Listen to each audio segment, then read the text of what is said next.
안녕하세요. 북신의 서재입니다.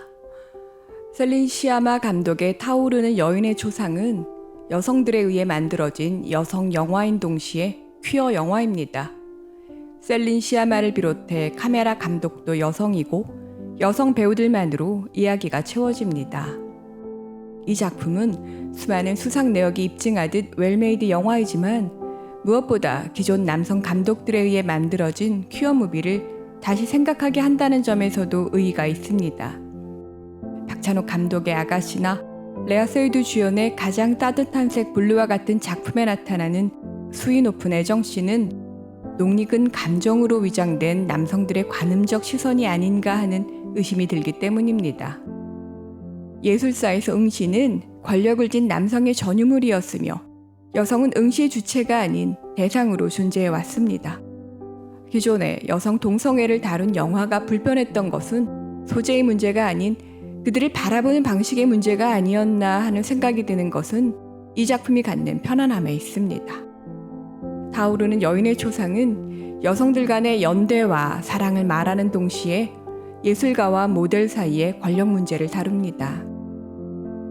원치 않는 결혼을 앞둔 귀족 아가씨 엘로이즈와 그녀를 그려야 하는 여성화가 마리안느는 서로에 대한 이해와 연대 속에 애정이 싹 터 나갑니다.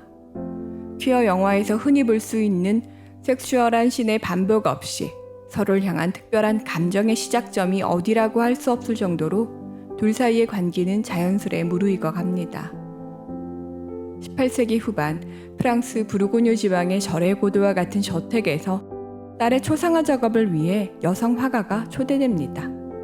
밀라노로 시집가기로 되어 있던 큰딸이 자살함으로써 둘째 딸 엘로이지는 자신의 의사와 상관없이 결혼 자리를 물려받습니다.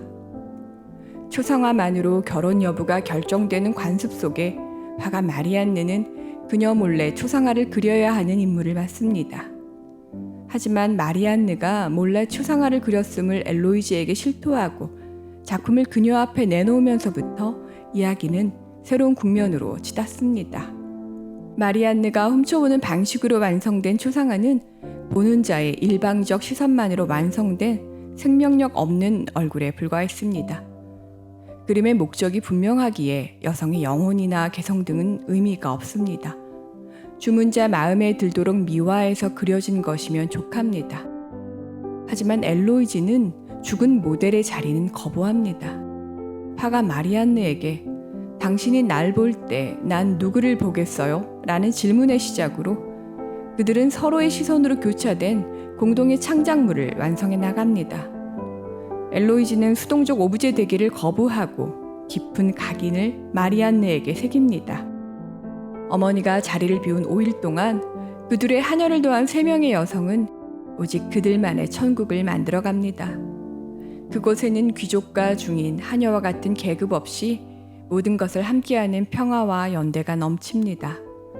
결혼을 원치 않는 귀족 아가씨와 남성 뒤에 가려져야 하는 여성 화가는 기꺼이 하녀의 낙태를 돕습니다. 누구의 아이인지 어쩌다 아이가 생겼는지는 중요하지 않습니다. 여성의 자유를 위해 그들이 할 수 있는 것을 할 뿐입니다. 그들이 할 수 있는 것은 그것 말고는 아무것도 없습니다. 둘의 사랑이 아무리 뜨겁다 해도 세상에 드러낼 수 없으며 정해진 결혼은 피할 수 없고 남성과 동등한 여성 예술가가 되는 일은 더더욱 힘듭니다. 셋이 한자리에서 음식을 먹고 게임과 토론을 하는 장면은 불가능하기에 더욱 숭고하게 여겨집니다.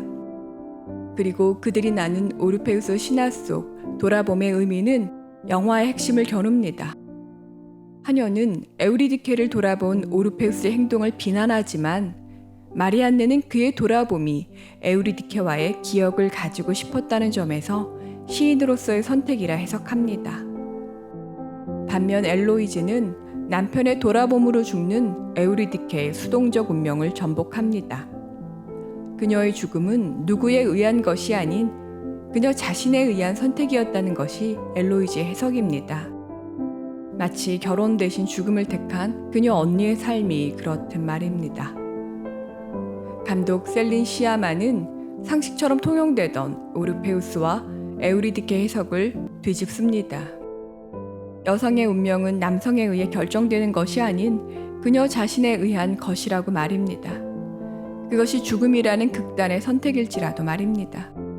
한 번의 돌아봄만으로 기억되는 영원한 사랑을 택한 에우리디케처럼 엘로이즈와 마리안느가 맞이할 삶 역시 짧고 강렬한 기억을 남긴 채 긴 이별을 감내해야 합니다.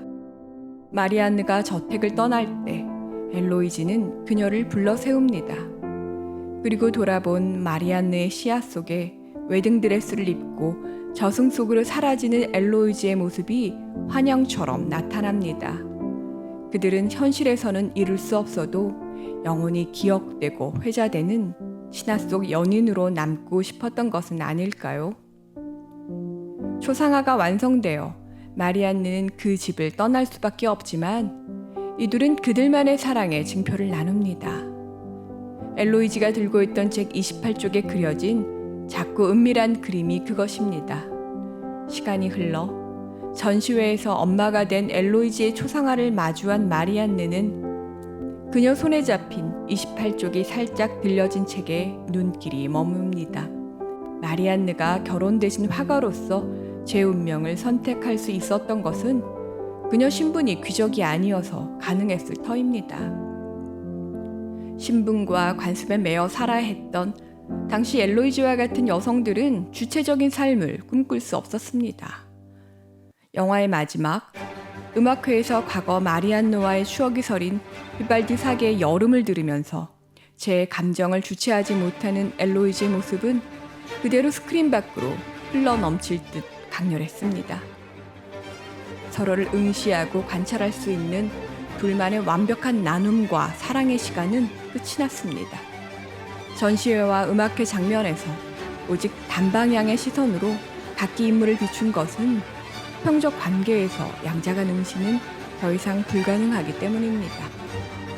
영화 중반, 그녀들의 감정이 정점으로 치달을 때 여성만의 축제에서 울려 퍼지는 아카펠라 화음 속에 엘로이즈 드레스 위로 타오르는 불길은 그대로 마리안느 화폭으로 이어집니다. 마리안느가 그린 타오르는 여인의 초상은 그 둘이 함께 완성해 나간 초상화와 달리 오직 기억만으로 완성된 그림입니다. 기억만으로 남아야 하는 연인은 상대를 대상화하거나 소유욕으로 훼손하지 않습니다. 에우리디케는 오르페우스를 불러 세우며 말했을지 모릅니다. 후회하지 말고 기억해 라고 말입니다.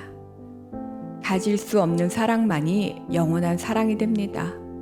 그 깊은 감정을 미술작품 가득한 전시회에 그것처럼 펼쳐놓고 비발디 선율로 활용 점정의 순간에 영화의 끝을 내는 감독의 신미 안에 감탄이 절로 나옵니다. 이별 후에도 내가 사랑했던 누군가가 종종 기억 속을 파고들듯 관객은 영화가 끝나도 비발디의 사계가 들려올 때 타오르는 여인의 초상을 떠올리게 될 것입니다. 이 영화를 여성 감독이 만든 빛나는 퀴어 영화로만 정의하는 것은 그래서 부당합니다. 감사합니다.